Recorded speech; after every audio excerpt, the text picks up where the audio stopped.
আসসালামু আলাইকুম এভরিওয়ান। আমি রিমা ইসলাম, ঢাকা থেকে Bangladesh daily blog by Rima Islam. সকলকে শুভেচ্ছা। কাছের এবং দূরে যে যেখান থেকে আমার এই ভিডিও দেখছেন সকলকে শুভেচ্ছা এবং অভিনন্দন। তা সবাই কেমন আছেন? নিশ্চয়ই আল্লাহর রহমতে ভালো আছেন। আমিও আল্লাহর রহমতে আলহামদুলিল্লাহ ভালো আছি। আজকে চলে আসলাম নতুন একটা ব্লগ নিয়ে। আজকে সারাদিন কী করব সেটাই আপনাদের সাথে শেয়ার করব। আজকে সকালে ঘুম থেকে উঠে ফজর নামাজ পড়ে, যেহেতু আজকে ইস্তেমার মোনাজাত হবে, সকাল টাইমেই হবে, তো আর ঘুমালাম না। তো চুলায় দুই চুলা খাওয়ার পানি দিয়ে, বাইরে অনেক কুয়াশা, তো একটু বেলকনিতে যাব, কিছু সময় বেলকনিতে কাটাবো। আমার হাজব্যান্ডের ছেলে মোনাজাত ধরতে চলে গেছে, তো ওরা আসলে তারপরে দেন আমি নাস্তা তৈরি করব, পরে নাস্তা খাবো একসাথে। আজকে বাহিরে অনেক কুয়াশা, একদম কিছুই দেখা যাচ্ছে না। এখন তো একটু পরিষ্কার হচ্ছে। ফার্স্টে যখন আমি নামাজ পড়ে বেলকনিতে আসি তখন তো কিছুই দেখা যায় নাই। তারপরে এই যে বাইরে একটু একটু কুয়াশা কাটতেছে, তারপরে চলে যাব টিভির কাছে। আমি লাইভ দেখে মোনাজাত ধরবো। তো আজকে মোনাজাত হবে 9টায়। তা আমার সাথে আমার আম্মু আর আমার মেয়ে বসে আছে, আমরা উঁচু করে বসে আছি, লাইভ দেখে মোনাজাত ধরবো। তো এখন 9টা 5, হয়তো বা একটু পরেই মোনাজাত শুরু হয়ে যাবে, লাইভে বলতেছে। তারপরে মোনাজাত শুরু হয়ে গেল। মোনাজাত শেষ করে আমার হাজব্যান্ডের ছেলে আসার পর আমি নাস্তা তৈরি করতে চলে গেলাম। তা নাস্তা তৈরি হয়ে গেল, চায়ের পানিটা রেডি করে রাখলাম। তারপরে যে ডিম পোস্ট করে নিলাম সবার জন্য।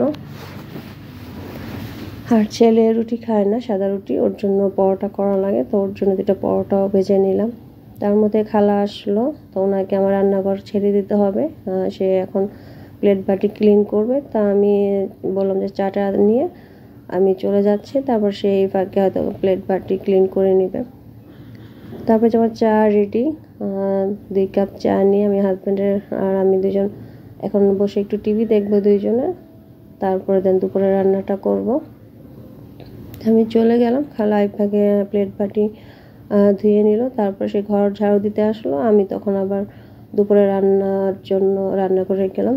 আজকে রান্না করব হচ্ছে টমেটো, কাঁচা টমেটো ভাজি। এই যে কুচি করে খালাই কুচি করে দিল, আর হচ্ছে সিম দিয়ে আলু দিয়ে রুই মাছ রান্না করব। আজকে দুপুরে খাওয়া দাওয়া করে বড় আপার বাসায় যেতে হবে একটা বিশেষ দরকারে। বড় আপু বলে গেছে কালকে যাওয়ার জন্য। তো আমার রান্না মোটামুটি কমপ্লিটই, আর তরকারি হয়ে গেল।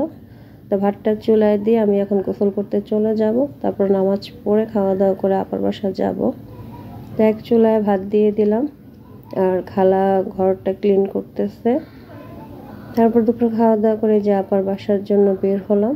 বড় আপার বাসা আমার বাসার থেকে 2 থেকে 3 মিনিট লাগে, খুব কাছেই। তো বড় আপার বাসা যাওয়ার একটাই কারণ হচ্ছে, আজকে বিশেষ উদ্দেশ্য হচ্ছে বড় আপার একটা মেয়ে কিছুদিন আগে বিয়ে দিয়েছে, তো ওর শ্বশুর বাড়িতে শীতের পিঠা পাঠাবে আজকে। তো আমরা আগে যাইনি, তার কারণ হচ্ছে শীতের পিঠাগুলো সব বাইরের থেকে মহিলা দিয়ে আপা করাই নিচ্ছে। তা আমাদের বাসায় কোনো ঝামেলা নেই, সেজন্য আমরা আর গেলাম না। তা এখন যাচ্ছি, তা আমাদের জন্যই সবাই আপারা ওয়েট করতেছিল। আমরা যাওয়ার পর দেখবো, তারপর হয়তো যে পিঠাগুলো পাঠিয়ে দিবে। আর শ্বশুরবাড়ি খুব কাছে, 5 মিনিট লাগে ছেলের মেয়ের শ্বশুরবাড়ি। এখানে ভ্যানে করে পাঠিয়ে দিবে সব কিছু। তো এখানে হচ্ছে পাটিসাপটা, ভাপা পিঠা, তারপরে হচ্ছে সাগুদানা পিঠা, চিতই পিঠা ভিজানো, আমাদের নোয়াখালীর একটা পিঠা সাইনা পিঠা বলে সেটাকে, তারপরে হচ্ছে ঝুরি পিঠা, নারিকেলি পিঠা, ডিমের পিঠা, তারপরে আরেকটা হচ্ছে খেজুরের রস দিয়ে পায়েস করা, মুড়ির মোয়া, চিড়ার মোয়া, তারপরে শীতের কম্বল, শীতের পোশাক, এই যে সব কিছু। তো এগুলোর সাথে যাবে হচ্ছে আমার বড় ভাই, মানে ওর মামা আর তার ছেলে মেয়ে, আমাদের ছোট ছেলে মেয়ে। মুরব্বী আর কেউ যাবে না, বড় দুলাভাই একটু অসুস্থ, বাসায় আছে। তারপরে এখন এই যে সব রেডি করে ভ্যানে তুলে দিবে, যেহেতু শ্বশুরবাড়ির কাছেই ভ্যান নিয়ে, যে বড় ভাই, আমার বড় ভাই, এই তার ছেলে মেয়ে, ওরা নিয়ে যাবে। তো ওরা যাওয়ার পর আমরা বড় আপা আমাদেরকে আবার ফুচকা চটপটি দিল। তা চটপটিতে ঝাল আর লবণ কম। বড় আপাকে বললাম, আর সেই ফাঁকে আবার বড় আপা মেয়ের সাথে কথা বললো যে তারা কি বললো যে না সবাই খুশি শ্বশুরবাড়ি। বড় ভাইয়ের মেয়ে চলে আসছে যে আমাদের সাথে সব ফুচকা খাচ্ছে। তারপর আপাকে বললাম ঝাল শুকনা মরিচ আর টক দেওয়ার জন্য। ওর সাথে ওর একটু ভিডিও করে নিলাম, ও একটু বসে বসে গান গাচ্ছিল, তাও শরম পাচ্ছে যখন ভিডিও করতেছিলাম। সে যে টক দিল, তো ওকে আমি যখন টক দিই সে ওয়াও বলে চিৎকার দিতেছে, আর আমি যতই টক দিচ্ছি সে ততই খুশি হয়ে যাচ্ছে। এই যে এখানে আমি ওরা বেশি বেশি করে টক দিয়ে দিচ্ছি। তারপরে আমরা ফুচকা খেলাম, আপা 2বার করে চা দিল। অনেকটা সময় বড় আপার বাসায় ছিলাম আজকে, আমরা রাত পর্যন্তই ছিলাম, আড্ডা দিলাম, কথা বললাম, খাচ্ছি আর আড্ডা দিতেছি। এই যে ছোট ছেলে 2টা মোবাইল নিয়ে বসছে, ওরা সবাই চলে আসছে খাওয়া দাওয়া করে। ওরা আপা আবার চা দিল, একবার চা খাওয়া হলো, ওরা আবার চা বিস্কিট দিল, আমরা আড্ডা দিতেছি। এই ফাঁকে অনেক কথা বললাম। আম্মু আসার কথা ছিল, তো আম্মু আসে নাই। তারপর বড় দুলাভাইয়ের সাথে দেখা করার জন্য গেলাম। বড় দুলা একটু অসুস্থ, বসে খবর দেখতেছে। দুলাভাই যায় নাই, একটু পায়ের সমস্যা, সে বাসায় ছিল, বসে টিভি দেখতেছে। আমরা বড় দুলাভাইয়ের সাথে কথা বলতেছি। তো আমি এই ফাঁকে আবার একটু আপার রুমটা, সোফার রুমটা একটু ভিডিও করে নিলাম, যে আমার বড় দুলাভাই। আজকে অনেকটা সময় বড় আপার বাসায় কাটালাম। আমি টঙ্গীতে আসলেই দেখা যায় বড় আপার বাসা, বোনের বাসা, ছোট বোন আমার বাসা। আমাদের এইভাবেই সবাই মিলে ছেলে একটু ভালো একটা সময় কাটে আমার টঙ্গীতে আসলে। এটা আমি আগেও কয়েকবার বলেছি আমার ব্লগে, আগের ব্লগগুলোতে।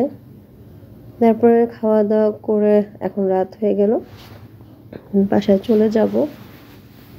তারপর সবার কাছ থেকে বিদায় নিয়ে আমরা সবাই মিলে বাসার দিকে চলে যাব। রাত্রে খাওয়া দাওয়া করেই বের হলাম। তো বাসায় তেমন একটা ঝামেলা নেই, যে একটু রেস্ট নিয়ে ঘুমাবো, নামাজ পড়বো, এশার নামাজটা পড়ে তারপর দেন ঘুম দেব। যে বাসায় যাচ্ছি, সাথে আমার ছোটো বোনও আছে, ওর সাথে কথা বলতেছি। তারপরে বললো যে তুমি কালকে চলে যাবা কিনা, বললাম যে দেখি, হয়তো আর একটা দিন থাকবো, যেহেতু সোমবার স্কুল বন্ধ, হয়তো সোমবার রাত্রে আমি আবার উত্তরায় চলে যাব। ওর ছেলেও উত্তরায় পড়ে, তো বললো যে আমার সাথে তাহলে দিয়ে দিবে, পরশুদিন ও যে নিয়ে আসবে। তো এই যে টুকটাক কথা বলতে বলতে আমরা বাসার দিকে চলে আসলাম।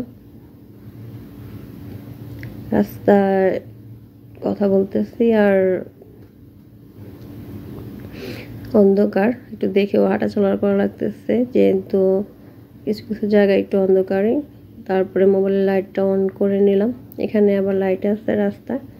তারপরে যে বাসায় চলে আসলাম। তো আজকে এই পর্যন্তই, আগামীতে নতুন কোনো ব্লগ নিয়ে আবার আপনাদের সাথে হাজির হব। সেই পর্যন্তই সবাই ভালো থাকবেন, আল্লাহ হাফেজ।